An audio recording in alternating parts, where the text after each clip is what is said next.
Welcome. Today we're going to discuss the technique Gift of Destiny and some of the more important principles, concepts, rules, theories, and strategies of the technique. So let's start out with an important concept in American Kenpo, range. And the reason we're starting out with range is because this is going to drive our strategy. So if you notice, most of our Kenpo techniques start from the range of out of contact. But this is the opposite of that. We're starting within contact with contact. But again, this brings us into our strategy.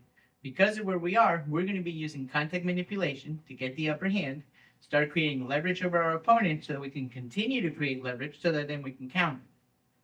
But let's get into it because it is as complex as it sounds. The first thing we need to talk about is considerations. Why do we do things? Well, because we want to or we have to. In this case, we are choosing to do this strategy because of where we are. But there's rules that we have to obey in order to do that. Rule number 1, establish a base. Another rule to consider is check off any loose extremities. Another rule is we're going to be between the hands, so we have to control the height zone and getting the upper hand. So let's look at the first maneuver and see how we're doing this in application. We're stepping forward to get into our stance.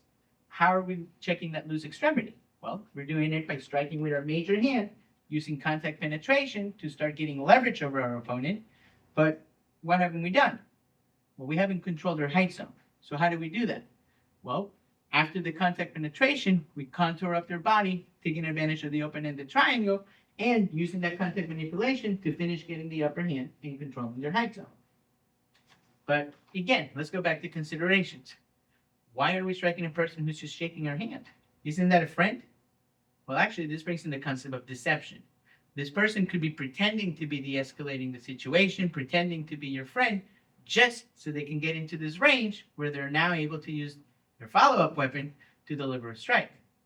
So this is going to bring in the concept of turning an offense into a defense by contracting a circle. So rather than just doing the technique the way it's written, because that's how it's written, and trading elbow for punch, actually reading the situation, realizing that they beat us to the punch, and that now we have to turn our elbow into a defense rather than an offense.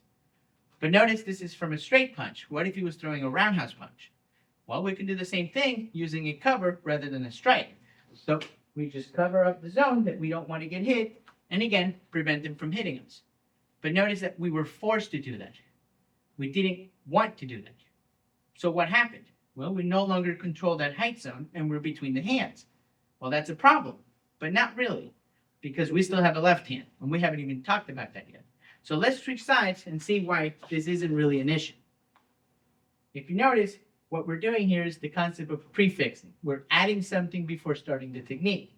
What you don't want to do is hit them, get your hand back, and then grab them. Notice that's the and then principle. We don't want to do that. In other words, we want to obey economy of motion. Remove all the and thens. So what we want to do is add an insert and then keep the contact to start the manipulation. This brings in the other rule, don't touch what you can hit. So rather than just coming up to grab and do the contact manipulation, we once again, just like we did with the right arm, we want to do contact penetration followed by the contact manipulation. So if you notice where we are now, regardless of how we had to deal with this arm, whether it was through the ideal phase by hitting them with the elbow or covering or blocking, we're now controlling the height zone through the left hand by using a wrist lock. Or, in other words, the contact manipulation, or strategy. But this is going to bring in a few other concepts. In this case, weapon to target, target to weapon. So what do I mean by that?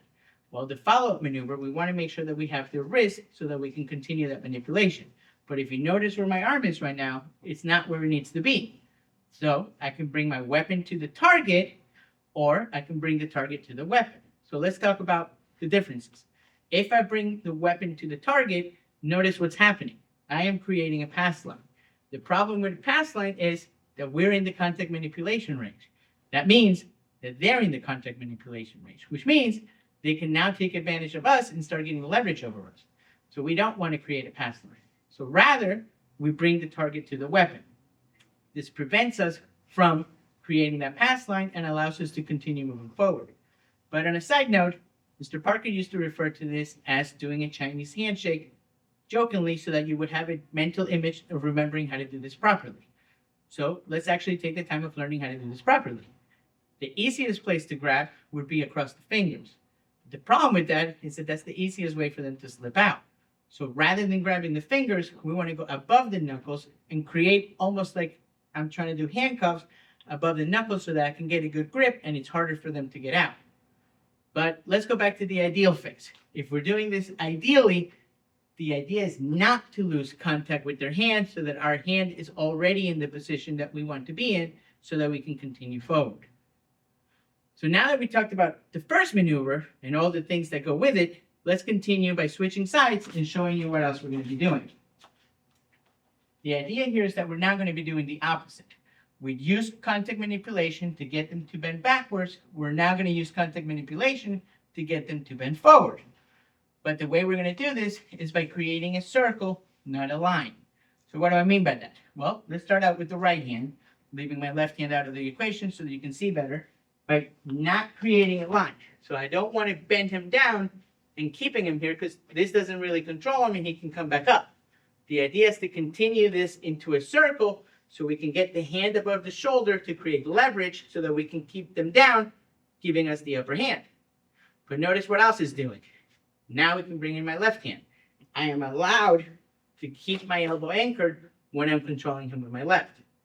But we don't want to do it the way I just did it, where we disengaged our left hand and then brought it back, because this goes just like at the beginning, where we're not following economy of motion.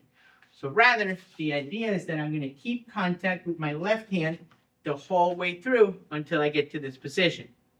So on another mental note, Mr. Parker used to refer to this as pretend you're holding a shotgun. Again, these are just mental notes so that you would remember physically how you were supposed to be doing the technique. But now let's talk about what we're actually trying to accomplish here. We want to keep leverage by controlling the opponent. Right now, they can't pull their arm down because we're controlling how we're grabbing them. But they can still go up. So the idea is to counter that by controlling this elbow. But notice where our hand is. Our hand isn't in the direct line to their elbow. So I don't want to circle, again, obeying economy of motion, not making a cognitive motion. We want to go straight through their wrist to get to the elbow. So this is going to bring in a couple concepts. Number one, locking and breaking. Keep in mind that we can create a lock to keep pressure on that elbow, or we can create a break to get to the elbow so that then we can do the lock on the elbow. But this is known as a sophisticated basic. We're doing one maneuver, in this case the heel pump, with multiple effects. But this is going to bring us to the end of the technique and the end of our strategy. We've used contact manipulation to control our opponent. We bend them backwards, we bend them forward. Now we got them to where we want. We have the advantage, we have the upper hand. Now we get to counter. We're going to do that by using our right leg. In this case, the rule of not kicking a standing man above the waist. If you notice, they're still standing, but we're not kicking above the waist, even though we are going to be kicking above the waist. And taking advantage of the open-ended triangle, we can hit anywhere from the body to the face. But keep in mind that if you are hitting to the face, there are teeth there, so the ideal face goes to the body or the solar plexus. And just like some of our techniques, we're left in the middle of a fight. This is for you to decide if you need to continue engaging the opponent, or at this point, we're going to be leaving and covering out. So now that we talked about the rules, concepts, principles, theories, and strategies of the technique, let's demonstrate it once fairly slow so you can see it executed.